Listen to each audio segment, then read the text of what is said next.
যোৱাকালি কোকৰাঝাৰত আমাৰ এক প্ৰকাৰ ক'ব গ'লে ৰাজ্যবাসী এটা ভয়াৱহ দুৰ্ঘটনাৰ পৰা হাত সাৰিব পাৰিছে।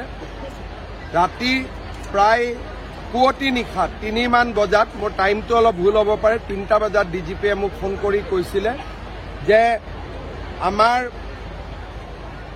এটা বিশেষ ৰেলৰ অংশ IED ব্লাষ্ট কৰি উৰুৱাই দিয়া হৈছিলে।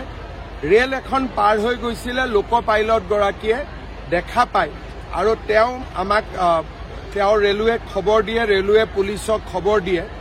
ঘটনাৰ লগত জড়িত এজন ব্যক্তিৰ নাম আমি পাইছোঁ, পুলিচে অনুসন্ধান কৰি আছে।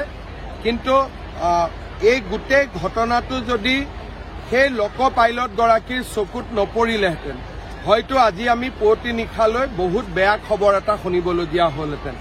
মই ৰাতিয়ে কোকৰাঝাৰ পুলিচে গৈ ঘটনাৰ তদন্তও কৰে আৰু ৰাতিৰ ভিতৰতে ৰেল লাইনটো মেৰামতি কৰি দিয়াও হয়। এতিয়া ৰেল লাইনত সাধাৰণভাৱে ৰেলগাড়ী চলিব আৰম্ভ কৰিছে। মই ডিটেইলছ ক'ব খোজা নাই। এজন ব্যক্তিক আমি চিহ্নিত কৰিছোঁ আৰু সেই ব্যক্তিজনৰ বিৰুদ্ধে অসম আৰু ঝাৰখণ্ড দুয়োখন ৰাজ্যতে বিভিন্ন গোচৰ আছে। খুব সম্ভৱ আমি বা অসম পুলিচে প্ৰচেষ্টা কৰি ব্যক্তিজনক গ্ৰেপ্তাৰ কৰিবলৈ সক্ষম হ'ম। আমি ব্যক্তি এজনক চিনাক্ত কৰিছোঁ।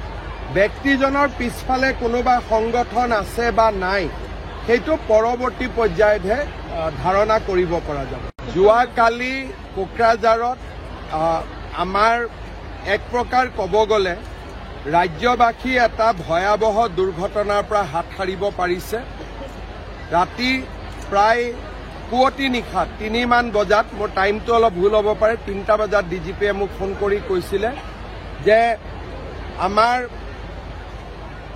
এটা বিশেষ ৰেলৰ অংশ IED ব্লাষ্ট কৰি উৰুৱাই দিয়া হৈছিলে। ৰেল এখন পাৰ হৈ গৈছিলে, লোক পাইলটগৰাকীয়ে দেখা পায় আৰু তেওঁ আমাক ৰেলৱে খবৰ দিয়ে, ৰেলৱে পুলিচক খবৰ দিয়ে। ঘটনাৰ লগত জড়িত এজন ব্যক্তিৰ নাম আমি পাইছোঁ, পুলিচে অনুসন্ধান কৰি আছে। কিন্তু এই গোটেই ঘটনাটো যদি সেই লোক পাইলটগৰাকীৰ চকুত নপৰিলেহেঁতেন, হয়তো আজি আমি পুৱতি নিশালৈ বহুত বেয়া খবৰ এটা শুনিবলগীয়া হ'লহেঁতেন। মই ৰাতিয়ে কোকৰাঝাৰ পুলিচে গৈ ঘটনাৰ তদন্তও কৰে আৰু ৰাতিৰ ভিতৰতে ৰেল লাইনটো মেৰামতি কৰি দিয়াও হয়। এতিয়া ৰেল লাইনত সাধাৰণভাৱে ৰেলগাড়ী চলিব আৰম্ভ কৰিছে। মই ডিটেইলছ ক'ব খোজা নাই। এজন ব্যক্তিক আমি চিহ্নিত কৰিছোঁ আৰু সেই ব্যক্তিজনৰ বিৰুদ্ধে অসম আৰু ঝাৰখণ্ড দুয়োখন ৰাজ্যতে বিভিন্ন গোচৰ আছে। খুব সম্ভৱ আমি বা অসম পুলিচে প্ৰচেষ্টা কৰি ব্যক্তিজনক গ্ৰেপ্তাৰ কৰিবলৈ সক্ষম হ'ম। আমি ব্যক্তি এজনক চিনাক্ত কৰিছোঁ।